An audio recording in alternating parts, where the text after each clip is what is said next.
It's February 2018, Los Angeles, All-Star Weekend. The lights are blinding, the parties are endless, and DeMar DeRozan is at the center of the basketball universe. Just to be sitting here doing this, my whole mindset, it's always been Toronto since I've been here. My whole goal when I first got here was to make this whole city and this whole country be known. He's averaging 23 points a game. He's dragging the Toronto Raptors to a #1 seed, and he's sitting on a contract worth $139 million. On paper, he is the perfect NBA asset, but inside his hotel room, DeRozan isn't celebrating, he's drowning. While the world sees a superstar, he's fighting a silent war that nearly forces him to walk away from it all. Then, at 3 a.m., he picks up his phone. One tweet is about to change the entire business of basketball. To understand why that moment mattered, you have to look at the money on the table. In the 2017-2018 season, DeRozan wasn't just a player, he was the economic engine of a massive organization. He was the face on the billboards, the jersey in the team store, and the reason fans bought season tickets. The Raptors had invested millions betting that he could lead them to a championship, but DeRozan was carrying a liability that didn't show up on any stat sheet. He was battling severe, untreated anxiety, and in the NBA of 2018, that wasn't just a personal problem, it was a financial risk. The league operated on a brutal old-school mentality. For decades, the locker room culture dictated that you left your problems at the door. Mental struggles were viewed as a character flaw, not a health issue. If a player had a broken ankle, teams had $1 million rehabilitation protocols. If a player had a broken mind, they were seen as a bad investment. I think, have it be something that, I know a lot of people ashamed to talk about it. Even myself for a long period of time, people wonder why I was such a quiet guy, and that was part of it, not wanting to speak out about it, not wanting other people to know exactly what I was going through. But, you get to a certain age and, where you feel like it's all about helping others. It's not about you just being a selfish person about the things you're going through. Other people going through stuff as well. If you could share that and put that on the forefront, it may could help somebody, whether if it's one person or 100 or 1,000, and I just finally got to that point to where, it's time for me to say something. That's great. Front offices quietly worried that a player dealing with depression might lose their competitive edge, miss critical games, or crumble under the bright lights of the playoffs. For DeRozan, the pressure was compounding daily. The Raptors had a painful history of collapsing in the postseason, and every failure was pinned directly on his shoulders. The media relentlessly dissected his performance, unaware that the real battle was happening between his ears. He grew up in Compton, where showing vulnerability wasn't just frowned upon, it was dangerous. You learned to suppress fear, sadness, and anxiety just to survive the neighborhood. He carried that same survival mechanism into the NBA, burying his feelings deep down while the cameras rolled and the fans cheered. It was a defense mechanism that helped him get out of Compton, but now it was becoming a professional liability. But in the high-stakes world of professional sports, silence is expensive. Players understood the unwritten rules perfectly. If you talk about your feelings, you lose your leverage. General managers might hesitate to offer the max contract extension. Major brands like Nike or Adidas might look for a safer, more stable athlete to endorse their products. The prevailing fear was that admitting you weren't okay would permanently label you as damaged goods. This is the concept of asset depreciation playing out in human form. In the eyes of the business, an untreated player is a volatile stock, a risky asset that could crash at any moment. Teams want certainty. They want machines that produce statistics. They don't want complex human beings with emotional needs. DeRozan was living on a razor's edge. He had to perform at an elite level every single night while his internal world was falling apart. If he cracked the $100 million contract, the massive endorsements, and the Hall of Fame legacy, it could all vanish overnight. He was trapped between the desperate human need for help and the ruthless business demand for perfection. The entire system was designed to keep him quiet, to keep the money flowing, and to ignore the cost. But the weight of that silence was becoming impossible to carry. The tension finally snapped in the quiet hours of a February morning. The All-Star break is supposed to be a celebration, a moment for the league's elite to bask in their market value and global adoration.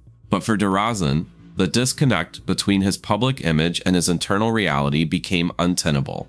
He pulled out his phone and typed 7 words that violated every rule of traditional athlete PR management. "This depression gets the best of me." He hit send.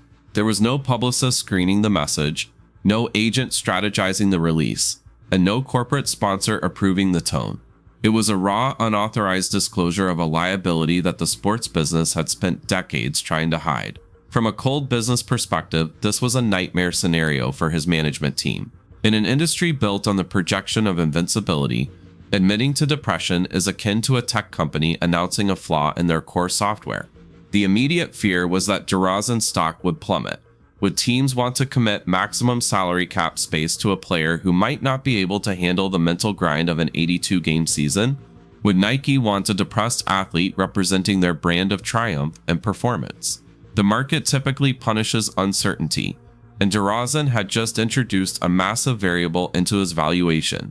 Simultaneously, across the country, another crisis was unfolding that would compound the situation. Kevin Love, the star forward for the Cleveland Cavaliers, was suffering a panic attack in the middle of a game against the Atlanta Hawks. Love literally fled the court, unable to breathe, escaping the millions of eyes watching him. The two events collided to create a perfect storm. The league could no longer pretend that their most expensive assets were merely physical machines. The glitch was systemic. Months later, the business consequences seemed to materialize in the harshest way possible. The Toronto Raptors, the team DeRozan had pledged his loyalty to, traded him to the San Antonio Spurs. While the trade was ostensibly for Kawhi Leonard, a calculated gamble to win a championship, the timing felt brutal. To many observers, it looked like the organization had assessed DeRozan as a distressed asset, someone whose value had peaked and was now carrying too much risk. He was shipped out, reinforcing the terrifying precedent that vulnerability leads to replacement. But then, something unexpected happened in the market. Instead of tanking his value, DeRozan's admission created a new form of currency. Fans didn't recoil, they leaned in. In an era of curated social media perfection, his raw honesty cut through the noise. Jersey sales didn't drop. Connection deepened. Sponsors didn't flee. They realized that DeRozan now appealed to a massive, untapped demographic of consumers who were tired of the invincible superhero trope. He hadn't destroyed his brand. He had evolved it into something far more resilient. He proved that a player could be broken and elite simultaneously, challenging the binary logic that had governed sports business for 70 years. The NBA is, at its core, a business of risk management. When the league office and the Players Association looked at the DeRozan and Love situations, they didn't just see a health crisis, they saw a financial inefficiency. The old burn and churn model of the 90s and 00s, where players who couldn't handle the mental load were simply discarded and replaced, was becoming too expensive. Teams were investing hundreds of millions of dollars into player development, nutrition, and biomechanics to extend careers. To let those investments rot because of treatable mental health issues was simply bad business. In response, the league launched a comprehensive mental health and wellness program in 2018. This wasn't a charity initiative, it was an asset protection strategy. The new regulations forced every franchise to retain licensed mental health professionals and psychiatrists. Crucially, the league implemented strict privacy firewalls. They understood that for the program to protect the asset had to feel safe. A player needed to know that talking to a team therapist wouldn't result in a report landing on the general manager's desk during contract negotiations. They separated the medical support from the business operations, creating a safe harbor that allowed players to repair themselves without fear of devaluing their next contract. The shift was monumental. Teams began budgeting for mental health maintenance with the same seriousness they applied to orthopedic surgery. They realized that a player distracted by anxiety is a player who misses defensive rotations, commits turnovers, and eventually burns out. By treating the mind, they were protecting the product on the floor. DeRozan himself became the ultimate proof of concept for this new model. In the old NBA, a player with his profile might have faded away, labeled soft or unreliable, retiring early as the pressure consumed him.